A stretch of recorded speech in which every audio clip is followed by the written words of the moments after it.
आउज़ बिल्लाहि मिनश्शैतानिर्रजीम बिस्मिल्लाहिर्रहमानिर्रहीम। नाज़रीन, मैं हूं ताहिर राव और आपको हाइड पार्क में खुश आमदीद कहता हूँ। नाज़रीन, आज मैं एक बहुत बड़े इंपॉर्टेंट इशू पे बात करने लगा हूं और उसका मुझे ख्याल ये इसलिए आया कि पिछले दिनों एक मशहूर पाकिस्तान के वकील हैं सलमान अकरम राजा साहब, उसकी वीडियो एक बहुत वायरल हुई है, तो मैंने सोचा इस पे भी मैं बात करूं। नाज़रीन, आपको पता है जैसे कि पूरी दुनिया में जब बादशाहत होती थी और बल्कि जब अभी भी कुछ ममालिक में बादशाहत कायम है, तो वहां पे हर शख्स को बादशाह से वफादारी का हल्फ लेना होता है। मैं कनाडा से मेरा ताल्लुक है और यहाँ पे जिस वक्त कैनेडियन सिटीजन कोई बनता है और वो जो उसको शहरियत मिलती है कनाडा की, उसको बादशाह जो बरतानिया के बादशाह है, उससे पहले मलका थी, उससे वफादारी का हल्फ लेना पड़ता था क्योंकि कॉमनवेल्थ के अंडर कनाडा उसका बरतानिया का हिस्सा है और उसमें वैसे तो इंडिपेंडेंट है और आज़ाद है, लेकिन फिर भी वो बादशाहत उसकी एक सिंबॉलिकली कायम है। तो इसलिए ताज बरतानिया के अंडर हर शख्स को एक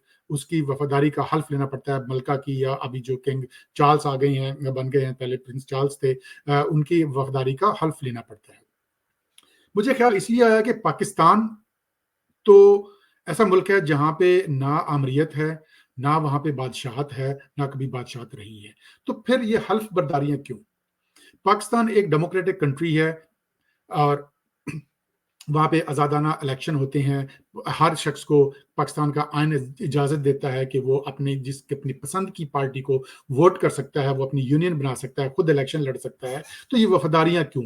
वफ़ादारियाँ तो बादशाहत में होती हैं, जहाँ पे वफ़ादारी, हाँ, मुल्क की वफ़ादारी के लिए अगर कोई शख्स पुलिस में भर्ती होता है या कोई फ़ौज में भर्ती होता है, तो वो मुल्क की वफ़ादारी का हल्फ उठाता है।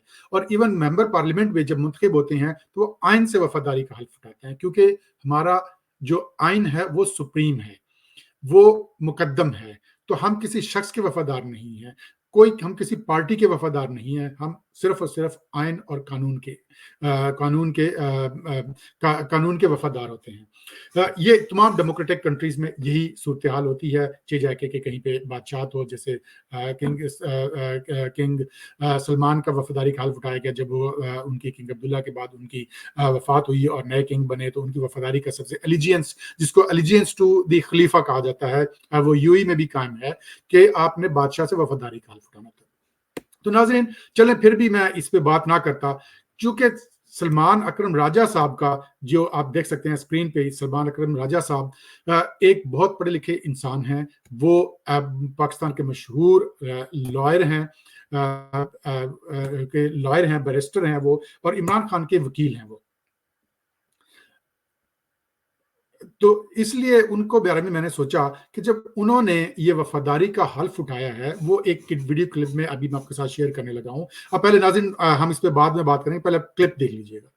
हाथ रख के खुदा ताला को हाजिर नाजिर जान के ये अहद करता हूँ कि मुंतखब होने की सूरत में मैं हर हाल में पीटीआई का वफादार रहूंगा, इमरान खान का वफादार रहूंगा।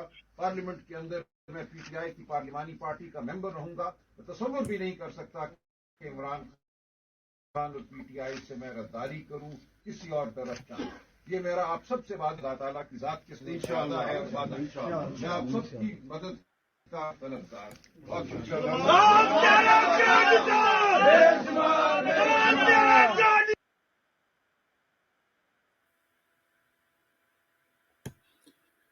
नाज़रीन, ये देखिए सलमान अकरम राजा साहब। अभी मैं आपके साथ शेयर करता हूँ सलमान अकरम राजा साहब का जो इनका प्रोफाइल हम देखते हैं, अब बात करते हैं इस पे। सलमान अकरम राजा साहब जो हैं सर, आपको मैं जिक्र करता हूँ।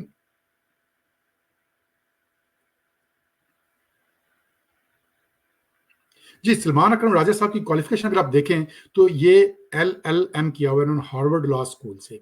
LLM किया हुआ है law of oriental and African studies से। MA किया हुआ है उन्होंने जॉनिंग कॉलेज यूनिवर्सिटी कैम्ब्रिज से। तो ये एक पाकिस्तान की क्रीम आप कह सकते हैं उसको।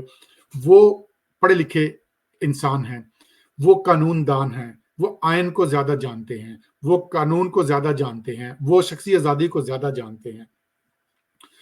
तो ये इस किस्म की हरकतें करना, ये एलिजियंस लेना, और ना सिर्फ किसी आइन की से एलिजियंस ले रहे हैं, वो ना किसी मुल्क से वफादारी का हल्फ ले रहे हैं, वो एक शख्स से, इमरान खान साहब से वो हल्फ पे वफादारी ले रहे हैं कि वो मुंतखब होने के बाद उनके वफादार रहेंगे। तो नाजरीन, जब पाकिस्तान पीपल्स पार्टी اور اس میں آپ کو پتا ہے جیسے اس میں مسلم لیگ نون میں آپ دیکھ سکتے ہیں کہ کچھ جو ہے نا جو ان کے جو موروثی سیاست کا ان پہ الزام لگایا جاتا ہے، اور پی ٹی آئی نے جب سیاست شروع کی اس وقت سب سے بڑا انہوں نے نعرہ یہی لگا کہ ہم موروثی سیاست کے خلاف ہیں، کہ جی بھٹو کے بعد بینظیر بھٹو صاحبہ ان کی چیئرپرسن بن گئی، پھر بینظیر صاحبہ کے بعد آصف علی زرداری صاحب آ گئے، آصف علی زرداری صاحب کے بعد بلاول بھٹو زرداری آ گئے، اسی طریقے سے مسلم لیگ نون میں نواز شریف، شہباز شریف، مریم نواز، حمزہ شہباز شریف، اس طرح کے نام آتے ہیں۔ تو سب سے بڑا ان کا آبجیکشن اور سب سے بڑا ان کا جو اعتراض یہی تھا کہ ہم شخصیت پرستی کیوں کرتے ہیں، ہم انڈیپینڈنٹ ایک پولیٹیکل پارٹیز میں کیوں نہیں کرتے، کیونکہ اس وقت عمران خان صاحب نئے تھے۔ لیکن اگر آپ دیکھیں عمران خان کی سیاست، وہ پچھلے 30-35 سال سے پارٹی کے ساتھ چمٹے ہوئے ہیں، وہ پارٹی کے چیئرمین ہیں، بلکہ ابھی تو وہ تھے ہو گئے، پارٹی کے 30 سال وہ چیئرمین رہے ہیں۔ ابھی جب تک کہ عدالت نے ان کو ڈسکوالیفائی نہیں کیا اس وقت تک وہ پارٹی کے چیئرمین تھے۔ ابھی ان کو بامر مجبوری ان کو جب ڈسکوالیفیکیشن کا سامنا کرنا پڑا تو ان کو چیئرمین شپ سے ہٹایا گیا، لیکن آج بھی ان کو بانی چیئرمین کہا جاتا ہے۔ اور ان کے جو چیئرمین جو منتخب ہوئے ہیں گوہر خان صاحب، ان کو بھی اگر آپ بات کریں، ان کا بھی حیثیت ایک پپٹ سے زیادہ کی نہیں ہے۔ نہ اس کو عوام مانتی ہے، نہ ان کی پارٹی مانتی ہے، نہ ان پاکستان کا آئین مانتا ہے، نہ پاکستان کے الیکشن کمیشن مانتے ہیں اس کو، نہ پاکستان کی سپریم کورٹ اس کو چیئرمین مانتی ہے۔ تو آج بھی تحریک انصاف جو ہے وہ عمران خان کے گرد گھوم رہی ہے۔ تو یہ کیوں ہے؟ عمران خان صاحب اور پی ٹی آئی تو شخصی جو ہے اس کی کلٹ کے خلاف تھے، وہ تو کہتے تھے جمہوری پارٹی ہونی چاہیے، الیکشنز ہونے چاہیے، وہاں پہ منتخب ان کے پریزیڈنٹ اور چیئرمین ان کے پارٹی کے منتخب ہونے چاہیے۔ لیکن یہ سلمان اکرم راجہ صاحب جیسے پڑھے لکھے باشعور لاء کے اسٹوڈنٹ، لاء کے ایکسپرٹ، جو کانسٹیٹیوشن کے ایکسپرٹ ہیں، وہ اگر ایسی حرکتیں کریں گے یا جس طرح سے کریں گے، یہ کس قسم کا مائنڈ سیٹ ریفلیکٹ کرتا ہے؟ آج پاکستان ہم دنیا کے ساتھ چلنے کے کیسے قابل ہو سکتے ہیں؟ 21ویں صدی میں دنیا کہاں پہنچ گئی ہے۔ وہاں پہ آج کل تو لوگ بہت سارے لوگ آرگنائز مذہب کو ماننا چھوڑ گئے ہیں۔ وہ کہتے ہیں کہ ہم اتنے شعوری طور پہ ہم اتنے انڈیپینڈنٹ اور میچور ہو گئے ہیں کہ ہمیں کسی جو آرگنائزڈ مذہب جس کو کہتے ہیں ہم اس کی بھی ہمیں ضرورت نہیں ہے، ہم اپنی بلا برا سوچ سکتے ہیں۔ اور یہ سلمان اکرم راجہ صاحب میں آپ کو دوبارہ اسکرین پہ دکھاتا ہوں جی، یہ راجہ صاحب جو ہے نا وہ حلف وفاداری شو کر رہے ہیں۔ یہ کس چیز کو ریفلیکٹ کر رہا ہے؟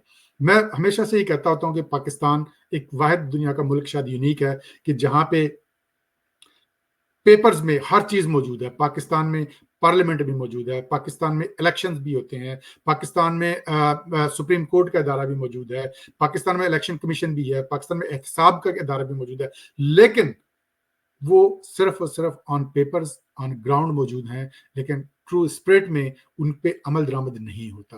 یہی صورتحال سیاسی پارٹیوں کی ہے، اور اسپیشلی بڑا دکھ اور بڑا افسوس ہوتا ہے کہ پی ٹی آئی جیسی پارٹی جو کہ اپنے آپ کو اس چیز کا دعوے دار تھی اور اس بات پہ اصرار کرتی تھی کہ جی ہم تو ریئل ڈیموکریٹک پارٹیاں ہیں اور ہم شخصیت پرستی پہ یقین نہیں رکھتے، ہم ڈائناسٹک پالیٹکس کے خلاف ہیں، تو کیا صرف اور صرف اگر ایک پارٹی کا سربراہ کہ چلے جانے کے بعد اس کا بیٹا یا بیٹی پارٹی کا سربراہ بن جاتا ہے وہی چیز بری ہوتی ہے؟ اور کیا یہ چیز بری نہیں ہے کہ پچھلے 30-35 سال سے ایک شخص وہی مسلط ہے پارٹی کے اوپر، اور لوگ اس کی جو وہ ڈسکوالیفائی بھی ہو چکا ہے، وہ جیل میں اپنے جرائم کی سزائیں بھگت رہا ہے، اس کے باوجود لوگ اس کے ایلیجنس لے رہے ہیں اس کے۔ اور کون لوگ لے رہے ہیں؟ دنیا پاکستان کے جو سب سے پڑھا لکھا طبقہ ہے، جو سب سے باشعور طبقہ کہلاتا ہے، جو کہ آئین کا رکھوالا ہے، جو قانون کا رکھوالا ہے، وہ ایسی حرکتیں کریں تو سوائے افسوس کرنے کے اور کچھ بھی نہیں کیا جا سکتا۔ تو ناظرین، یہ میرا ایک پوائنٹ آف ویو تھا جو میں نے آپ کے سامنے رکھا۔ اگر آپ کو پسند آئے تو دوستوں سے ضرور شیئر کیجیے گا، اپنا اور اپنے گھر والوں کا خیال رکھیے گا۔ اللہ حافظ۔